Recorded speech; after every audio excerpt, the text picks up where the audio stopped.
मोदी सरकार भगवाकरण करना चाहती है, निजीकरण करना चाहती है। देश इससे नहीं चल रहा है।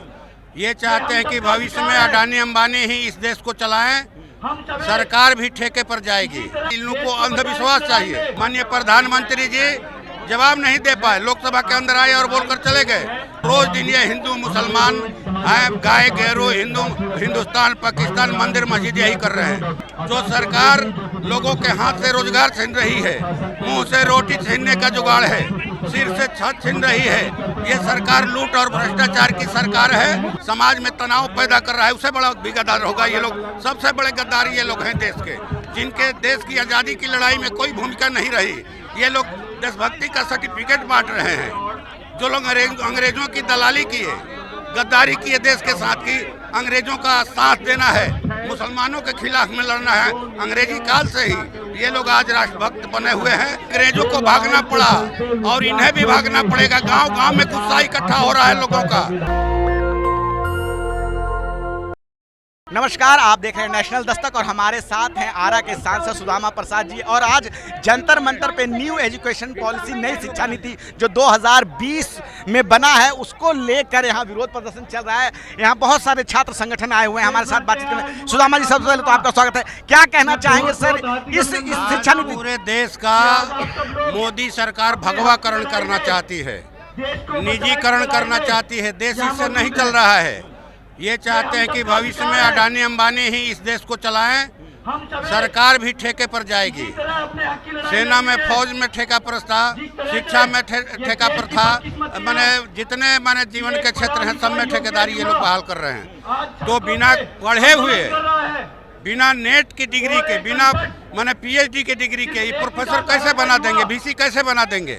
ये कहा जाए कि शिक्षण संस्थानों का ये भगवाकरण करने का ये तैयारी है इनका। और शिक्षा की गुणवत्ता जो है बिल्कुल ही खत्म की जाएगी। इसलिए ये चल रहा है। इन लोगों को अंधविश्वास चाहिए। लोग पढ़े लिखे लोग रहेंगे, पीएचडी करने वाले और नेट की परीक्षा पास करने वाले आएंगे, वो तो पढ़े लिखे लोग होंगे, वैज्ञानिक सोच समझ के होंगे। वो तो छात्र छात्राओं को जो है वैज्ञानिक सोच से लैस करेंगे। तो अनपढ़ लोग जो हैं वो सामने ला करके उन लोगों को ये अंधविश्वास की राजनीति कर रहे हैं। हम इसका विरोध करते हैं। जिस तरह से ये फीस को महंगा कर रहे हैं, यूनिवर्सिटी के कॉलेजों के फीस को, इसका मतलब है कि गरीब आदमी का बच्चा नहीं पढ़ेगा।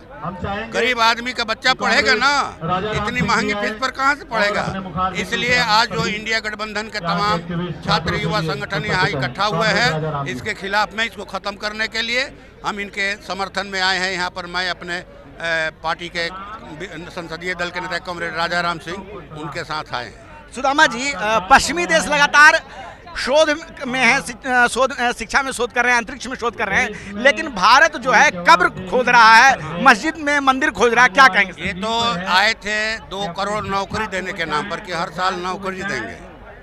22 करोड़ नौकरी का, सरकारी नौकरी का इनका हिसाब देना चाहिए। अभी इनके एक सांसद ने कहा लोकसभा में कि सरकार ने 22 लाख सरकारी नौकरियां दी। 22 करोड़ में 22 लाख, 1%। तो ये तो आए थे ये नौकरी देने के लिए, महंगाई दूर करने के लिए, खाता में पैसा भरने के लिए। लेकिन अब जो है ये अडानी अंबानी के पक्ष में पूरी तरह से खुल करके काम कर रहे हैं। ये रोजगार खत्म कर रहे हैं और इसलिए खत्म कर रहे हैं कि अडानी अंबानी को ये सस्ता श्रम उपलब्ध करा सके। सस्ता श्रम के लिए ये नाटक हो रहा है। तो हम लोग इसका विरोध करते हैं। ये कब्र खोद रहे हैं। कुंभ के मामले को जो भगदड़ में लोग माननीय प्रधानमंत्री जी जवाब नहीं दे पाए, लोकसभा के अंदर आए और बोलकर चले गए। विपक्ष पूछता रहा कि भाई 54 करोड़ स्नान किए कुंभ में, तो कितने लोगों की मौत हुई इसका भी लिस्ट बता दीजिए। लेकिन नहीं बता पाए, इनके पास कोई लिस्ट नहीं है। इसलिए इन लोगों ने कहा जाए कि बहुत ही बुरा व्यवहार लाशों के साथ, मरे हुए श्रद्धालुओं के साथ भी किया है। तो ये औरंगजेब का मामला इसीलिए आया है। और रोज दिन ये हिंदू मुसलमान गाय गैरो हिंदू हिंदुस्तान पाकिस्तान मंदिर मस्जिद यही कर रहे हैं। तो इसीलिए जनता ने तो नहीं आपको जिताया, जनता ने जिताया बेहतर कहा जाए कि व्यवस्था के लिए, रोजगार के लिए, किसानों को फायदा पहुंचाने के लिए। किसानों के खेती को कब्जाने के लिए जो कृषि कानून लाए थे तो वापस कर लिए, लेकिन फिर इसको पिछले दरवाजे से राष्ट्रीय कृषि विपणन नीति परामर्श की आड़ में जो है फिर उसी तरह से चीजों को लाना चाह रहे हैं। तो ये बहुत बुरा दौर है देश के लिए। एक ऐसी सरकार आ गई है जो सरकार लोगों के हाथ से रोजगार छीन रही है, मुंह से रोटी छीनने का जुगाड़ है, सिर से छत छीन रही है। ये सरकार लूट और भ्रष्टाचार की सरकार है। मुख्यमंत्री योगी आदित्यनाथ कह रहे हैं यूपी के कि गद्दारों का जो महिमा मंडन करेगा, जो आक्रांता था उनके महिमा मंडन करेंगे, उनको गद्दार समझा जाएगा। उनसे बड़ा गद्दार कौन है? इनसे बड़ा गद्दार कौन है? उससे भी कोई गद्दार होगा बड़ा, जो देश के सुख चैन को खत्म कर रहा है, रोजी रोटी को खत्म कर रहा है, समाज में तनाव पैदा कर रहा है, उससे बड़ा भी गद्दार होगा। ये लोग सबसे बड़े गद्दार ये लोग हैं देश के, जिनके देश की आज़ादी की लड़ाई में कोई भूमिका नहीं रही। ये लोग देशभक्ति का सर्टिफिकेट बांट रहे हैं।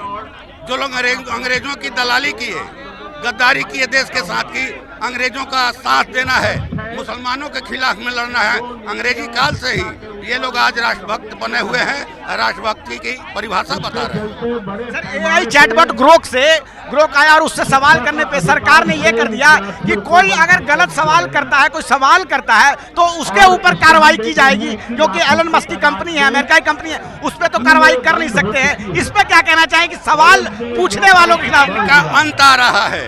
अंग्रेज भी यही कर रहे थे, लेकिन अंग्रेजों को भागना पड़ा और इन्हें भी भागना पड़ेगा। गांव में गुस्सा इकट्ठा हो रहा है लोगों का।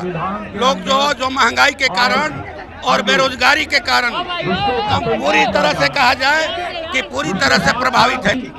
तो हमारे साथ सुदामा प्रसाद जो है आरा से सामने इस प्रकार से बता रहे हैं कि जो ये सरकार है ये डरी हुई है और सवाल पूछने वालों के खिलाफ कार्रवाई कर रही है, और शिक्षा का भगवाकरण और निजीकरण जो है नई शिक्षा नीति 2020 का मुख्य उद्देश्य है। सीधा जो है पूरी तरह से इस देश की शिक्षा को निजीकरण कर देना, ताकि गरीब बच्चे, SC ST OBC के बच्चे जो सबसे ज़्यादा इस देश में संसाधन से रहित हैं, उनके बच्चे शिक्षा की ओर ना पाएँ। शिक्षा के स्तर को लगातार गिराया जा रहा है कि नेट बिना किए, बिना PhD किए कैसे कोई प्रोफेसर बनेगा, ये अपने आप में एक सवाल है। अपनी बात हमें कमेंट बॉक्स में जरूर बताएं। मैं रंजन कुमार, कैमरामैन आशीष के साथ नेशनल दस्तक की आपसे गुजारिश है कि अगर इसको बचाना चाहते हैं तो नेशनल दस्तक को सब्सक्राइब करने के लिए रेड कलर के सब्सक्राइब बटन को दबाएं, फिर बेल आइकन की घंटी दबाएं। नेशनल दस्तक को बचाने के लिए बहुत जरूरी है कि हर खबर को शेयर करें, लाइक करें, कमेंट जरूर करें।